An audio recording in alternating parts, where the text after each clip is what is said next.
So we want to take a little time here on this little voice segment and conversation we are having, not having, or trying to have.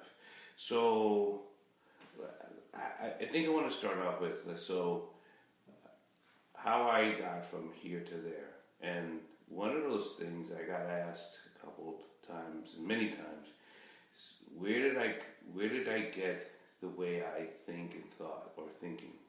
So I don't know if I had always been on the spectrum.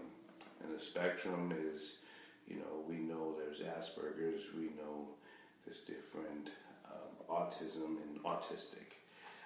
I don't know if that is the answer or just an observation.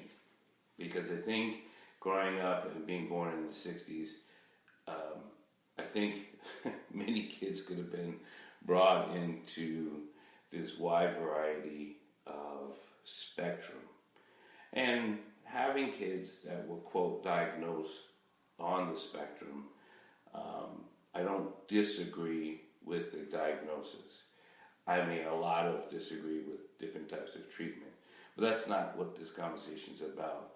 So we get thinking process, or the process of thoughts and words and actions, because that's where things are very systemic. And things get so convexed and concave when it comes to the action of what's going on. And so, because we use words, and I was talking with someone like why. Why is a very negative word. Why this, why that.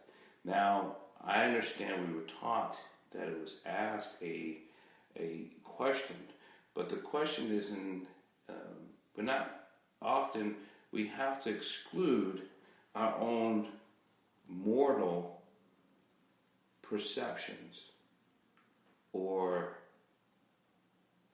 understanding, because when we ask why, sometimes we're getting often asked, what is it that I want to understand from this answer?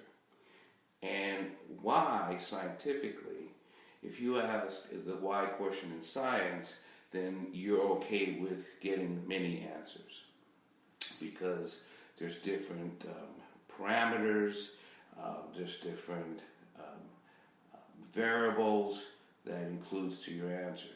But humans, more often humans, when they ask why, I have found out that they're looking for something they can understand.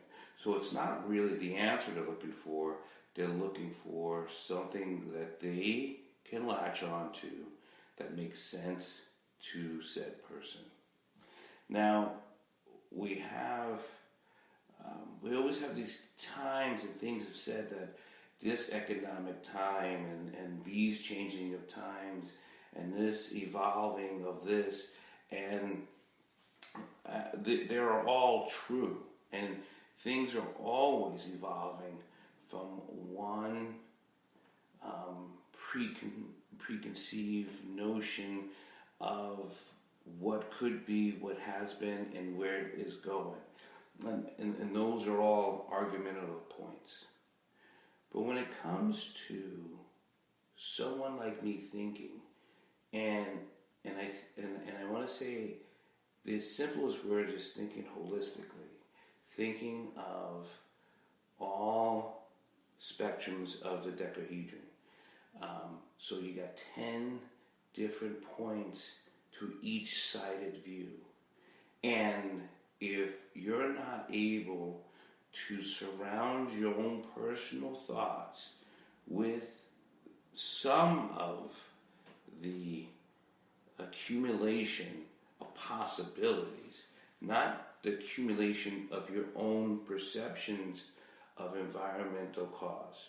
So that's why I've gotten into the environmental or emotional reaction training, because what is manifested from and where is derived, and then where can it go to? These things are not easily negotiated within oneself. And so when we bounce it off of the said public, and public out there who are also going through a lot of anxiety, drugs, manipulation from social media, or just personal education or personal experience. Call it the 5 blocks. You have experience, education, things that you're taught, experience, things you've gone through, and energy, things that you receive and things that you transmit. And then you'll have your environment, things that are around you that has been connected to you. Okay? And then you have your emotions in itself.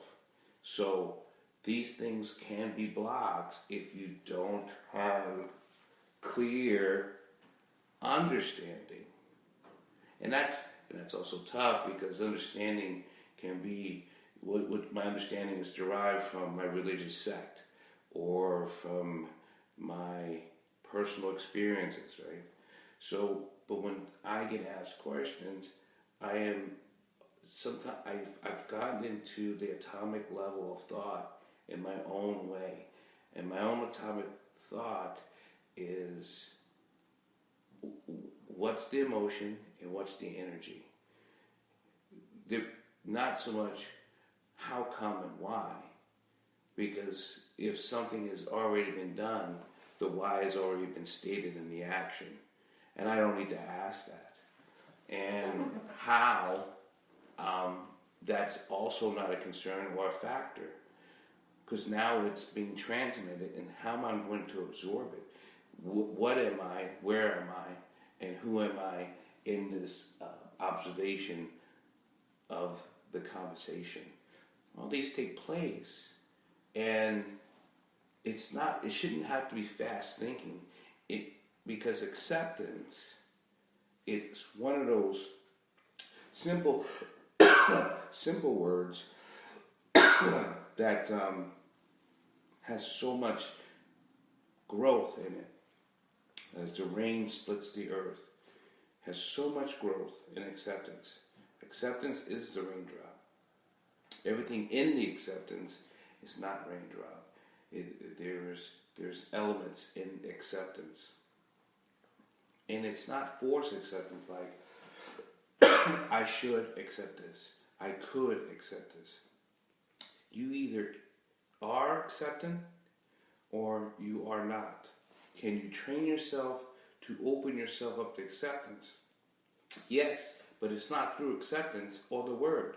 It's literally through the word love, and it's not love of others, it's love of self.